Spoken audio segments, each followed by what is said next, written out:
Food begins in the mouth. The presence of food and the chewing action of the teeth stimulate the salivary glands in the cheek and under the tongue to secrete saliva. The teeth cuts and grinds the food into smaller pieces to increase the surface area of the food for the enzymes to act on. The cutting and grinding action of the teeth is a form of physical digestion. The smaller pieces of food are well mixed with saliva to moisten and soften them so that they can be swallowed easily. The saliva contains enzyme called salivary amylase, which helps to digest food chemically by breaking starch down into maltose. Saliva has two functions. Saliva partially breaks down the starch in the food we eat into smaller sugar molecules called maltose, and it also moistens food and helps to create a food bolus so that it can be swallowed easily. Usually, food does not stay long enough in the mouth for all the starch to be digested. The tongue rolls the chewed food into a small ball called a bolus and pushes it down the back of the throat and into the opening of the esophagus. This is called swallowing. Commonly known as the gullet, is an organ in vertebrates which consists of muscular tube through which food passes from the pharynx to the stomach. During swallowing, food passes from the mouth through the pharynx into the esophagus and travels via peristalsis to the stomach.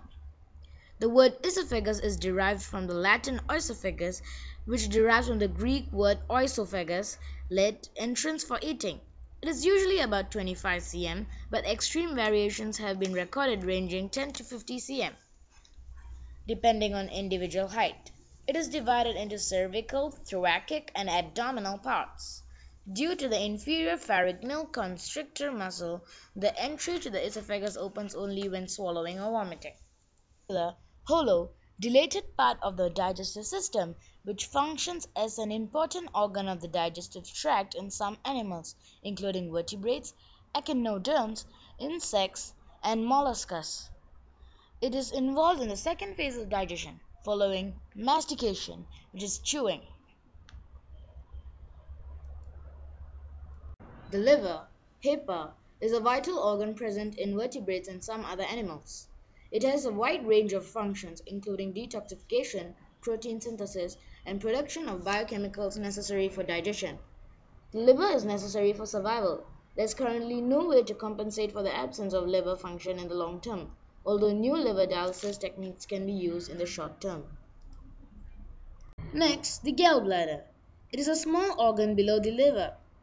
It aids mainly in fat digestion and concentrates on the bile produced by the liver. In humans, the loss of the gallbladder is in most cases easily tolerated. Is the pancreas. It is a glandular organ in the digestive system and endocrine system of vertebrates. It is both an endocrine gland producing several important hormones, including insulin, glucagon, somatostatin, and pancreatic polypeptide, and a digestive organ secreting pancreatic juice containing digestive enzymes that assist the absorption of nutrients and the digestion in the small intestine. These enzymes help to further break down the carbohydrates, protein, and lipids in the chyme.